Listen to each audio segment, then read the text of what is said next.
কি যে বিপদে আছি আমরা, এই বিপদ থেকে বাঁচার কি কোনো উপায় নেই? দেশ থেকে এসেই বর্তমান পরিস্থিতি দেখে হতাশ হলাম। মনটা অনেক খারাপ। সকালে নাস্তা বানিয়ে ঘরবাড়িগুলো গুছিয়ে নিয়ে দুপুরের জন্য রান্না করলাম, আর অনলাইন থেকে নিজের জন্য কি কিনেছি সব কিছুই আজকের ব্লগে শেয়ার করব। আশা করছি পুরোটা ভিডিও জুড়ে আপনারা আমার সাথেই থাকবেন। আসসালামু আলাইকুম, কেমন আছেন সবাই?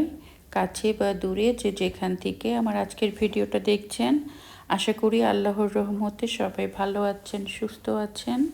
আলহামদুলিল্লাহ, আমরাও ভালো আছি। নতুন একটা ব্লগ ভিডিও দেখার জন্য সবাইকে ওয়েলকাম করছি। আজকের ভিডিওটা শুরু করলাম সকাল থেকে।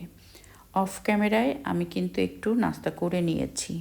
নাস্তা করে তারপরে আবার নাস্তা বানাতে বসে গিয়েছি। খুব ভোরবেলা উঠেছিলাম তো, ভোরে উঠে তারপরে আমি একটু চা বিস্কিট খেয়ে নিয়েছি। তারপরে আস্তে আস্তে এই যে সকালের সবার জন্য নাস্তা রেডি করছি। আমাদের গৃহিণীদের প্রতিদিন একই রুটিন, একই ব্যস্ততা। সকাল থেকে শুরু হয়, ঘুমানোর আগ মুহূর্ত পর্যন্ত চলে। 2-3 দিন পরে আজকে একটু রুটি বানাতে বসেছি। হাতে বানানো রুটি ছাড়া আপনাদের ভাইয়াও খেতে পারে না, আমারও ভালো লাগে না। ভাবলাম একটু বেশি করে করি, একদিন বানালে 7 দিন খাওয়া যাবে। সেই জন্য অনেকগুলো রুটি তৈরি করেছি। আর রুটিগুলো আমি তৈরি করে একটু হালকা ছ্যাঁকা দিই, ছেঁকে তারপরে রেখে দিই। এতে কি হয়, 7 দিন রুটিগুলো খুব ভালো থাকে। শরীরটা খারাপ হলে বাইরের থেকে খাবার কিনে নিয়ে এসে খাওয়া হয়। আর তা না হলে কিন্তু বাইরের খাবার আমার কাছে খেতে বেশি ভালো লাগে না। মাঝে মধ্যে ঠিক আছে, কিন্তু সবসময় বাইরের খাবার আমার কাছে ভালো লাগে না। তাই আমি চেষ্টা করি সবসময় ঘরের খাবারগুলোই খাওয়ার জন্য। তো আজকে একটু বেশি করে রুটি বানিয়ে রাখলাম। আর যেই দিন অন্যান্য কাজের প্রেশার একটু কম থাকে, সেই দিন সকালে আমি একটু রুটি বানিয়ে রাখি। হাতে বানানো রুটি বা পরোটা যেটাই হোক না কেন, আমি একটু বানিয়ে রাখার চেষ্টা করি। ভিডিও শুরুতেই সেই পুরনো কথাটা নতুন করে আবার মনে করিয়ে দিচ্ছি। যে সকল বন্ধুরা এতক্ষণ ধরে ভিডিওটা দেখছেন, মনে করে একটা লাইক দেননি, আশা করছি একটা লাইক দিয়ে ভিডিওটা কন্টিনিউ করবেন। আর ভিডিওটি যদি ভালো লাগে প্লিজ চ্যানেলটি সাবস্ক্রাইব করে পাশে থাকা বেল আইকনটি বাজিয়ে আমার সাথে থেকে যেতে পারেন। আর আপনি যদি এই কাজটি অলরেডি করে থাকেন, আপনাকে অসংখ্য ধন্যবাদ। কিচেনের বেশ কিছু কাজ করে আজকে চলে এসেছি আমার বেডরুমটা একটু গুছিয়ে নিচ্ছি। আজকে কাজটা একটু এলোমেলো হয়ে গিয়েছে। প্রতিদিন ঘুম থেকে উঠেই আমি আমার বেডরুমটা গুছাই, আজকে তা করিনি। আজকে কিচেনের কাজটা আগে করে এসে তারপরে আমি আমার ঘরবাড়িগুলো গুছাচ্ছি।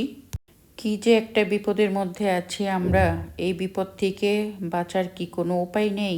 জানি না আমরা কবে মুক্তি পাবো। বাংলাদেশ থেকে কিছুদিন আগেই ঘুরে আসলাম। বর্তমান পরিস্থিতি দেখে হতাশ হলাম, মনটা ভীষণ খারাপ। স্কুল, কলেজ, ইউনিভার্সিটি সব কিছুই খুলে গিয়েছিল। সবার জীবন স্বাভাবিক হবে এমনটাই আশা করেছিলাম। হঠাৎ করে আবার ওলটপালট হয়ে গেল। নেহার ভার্সিটির জন্যই আর কি তাড়াহুড়া করে বাংলাদেশ থেকে চলে এসেছি। মেয়ে একটা দিন ভার্সিটিতে যেতে না যেতে আবারও বন্ধের ঘোষণা। জানি না এই রকম কতদিন চলবে। একটা সময় জীবনের সঞ্চয় অন্যের জন্য ব্যয় করেছি, তাদের বড় মানুষ হওয়ার জন্য।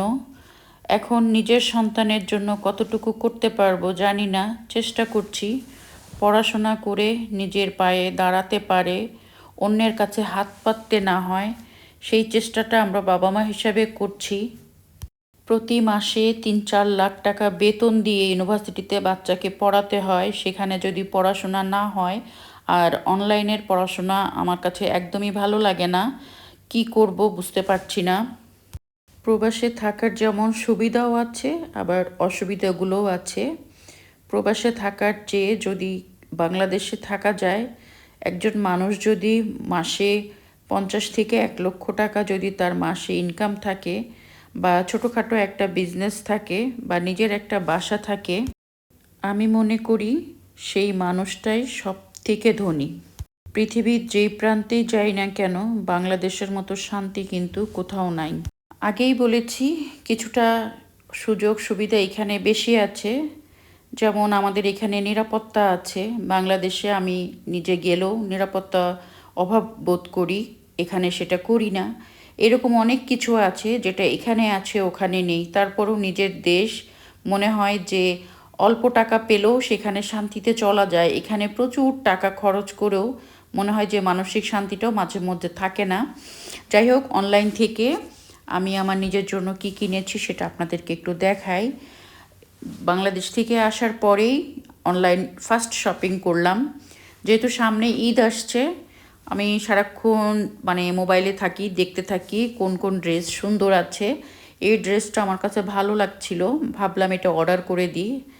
কালারটাও আমার কাছে খুব ভালো লেগেছে। হাতে পেয়ে ড্রেসটা দেখে আমার কাছে সত্যি ভালো লেগেছে। আর এখন তো প্রচণ্ড গরম, দুবাইতে তো আপনারা অনেকেই জানেন ভীষণ গরম থাকে। এই গরমের মধ্যে এই ধরনের ড্রেসগুলো পরতে কিন্তু খুবই ভালো লাগে। আর এই ড্রেসটা আমি কিনেছি কত দিয়ে, অনেকে আমাকে কমেন্ট করতে পারেন। খুবই রিজনেবল প্রাইস। এই ড্রেসটা কিনেছি আমি 135 দেরহাম দিয়ে। আমার কাছে খুবই ভালো লেগেছে, বিশেষ করে ওড়নাটা তো খুবই সুন্দর। তো এই দেখেন, ড্রেসটার কালারটাও ভালো লেগেছে। আপনাদের কাছে কেমন লেগেছে আমার ড্রেসটা কমেন্ট করে জানাতে পারেন। আর এই ধরনের ড্রেসগুলো বাংলাদেশে নিয়ে গিয়েছিলাম আমি, দুই একটা আবার ব্যাক করে নিয়ে এসেছি। কারণ আমি তো মিরপুরে থাকি, আমার নিউ মার্কেটের ওইদিকে যাওয়া হয়নি। তো ড্রেসগুলো মিরপুরেই দুই একটা টেলারে নিয়ে গিয়েছি। তারা দেখি যে এই ড্রেসগুলো বিভিন্ন পট্টি দেওয়া, এই যে নেট লাগাতে হয় বিভিন্ন জায়গায়, ওরা এগুলো ভালো মতো লাগাতে পারে না। আমি আমার বোনের জন্য একটা বানিয়ে নিয়েছি, তারপরে আর আমার নিজের কাপড় চোপড়গুলো দেইনি, আমার পছন্দ হয়নি। তো আপনাদের ভাইয়া বললো এগুলো সব দুবাইতে নিয়ে নাও, কারণ দুবাই গেলে ওরা পাকিস্তানি দর্জি, তো ওরা খুব সুন্দর এগুলো বানাতে পারে। তো আমি আবার ব্যাক করে নিয়ে এসেছি, ভাবলাম আরও দুই তিনটা ড্রেস কিনে নিই, একসাথে 4-5টা ড্রেস হলে ভালো হবে। কারণ সবসময় তো টেলারের কাছে যাওয়া হয় না, তাই নতুন করে আবার ঈদের আগ দিয়ে শুরু করে দিলাম অনলাইন শপিং। আর এখন এমন একটা অবস্থা হয়েছে যে ঘটা করে আর ওই রকম জামা কিনবো, মার্কেটে যাব, ওই রকম হয় না। অনলাইন থেকেই বেশি কেনাকাটা করা হয়। আর আমি আমার দুই মেয়ের জন্য অনলাইনে অর্ডার করেছি, সেগুলো এখনও আমি হাতে পাইনি, সেগুলো আসলে আপনাদের সাথে শেয়ার করব। যাই হোক, দুপুরের রান্নার জন্য সব কিছু গুছিয়ে নিচ্ছি। আর সব কিছু রেডি করে নিয়ে রান্না করলে অনেক সময় বেঁচে যায়, রান্নাও তাড়াতাড়ি হয়, এটা আমার মনে হয়। আর এই যে দেখেন, বাংলাদেশ থেকে এই মাছগুলো নিয়ে এসেছিলাম। এগুলো মনে হয় কাজলি মাছ, না এরকম একটা নাম হবে, অনেক মাছের নাম আমি জানি না, আপনারা কমেন্ট করে জানাতে পারেন। আর পুঁই শাক দিয়ে, চিংড়ি মাছ দিয়ে, মিষ্টি কুমড়া দিয়ে রান্না করব। এখানে চিকেনটা আমি তান্দুরি চিকেন আর কি এটা করে রাখছি। আর গরুর মাংস রান্না করা আছে। নেহা তো এই সমস্ত সবজি খেতে চায় না, শুধু দেখা যাবে চিংড়ি মাছগুলো ও একটু একটু করে নিয়ে খেয়ে নিচ্ছে, কিন্তু কোনো ভেজিটেবল খেতে চায় না। আর এখন আমি কাজলি মাছ না কি বলে যেন, যাই হোক আপনারা কিন্তু কমেন্টে জানাবেন এই মাছটার নাম কি। আমি একবার শুনে এসেছি বাংলাদেশ থেকে, ওটাই বারবার বলছি। তো আমি ওই মাছটা আজকে টমেটো দিয়ে আর বেশি করে পেঁয়াজ দিয়ে খুব সুন্দর মাখা মাখা ঝোল করে রান্না করব টমেটো দিয়ে। আমার কাছে এই ধরনের তরকারিগুলো খেতে ভালো লাগে, ছোট মাছের।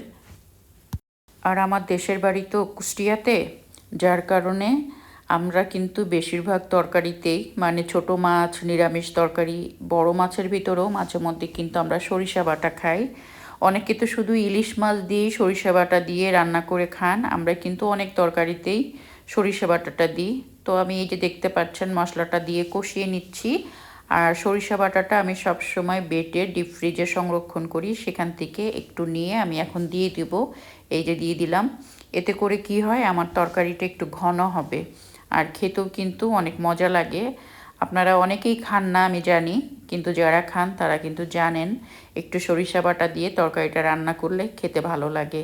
তো মশলাটা সহ, টমেটোটা সহ আমি একটু কষিয়ে নিয়ে তারপরে মাছগুলো দেব।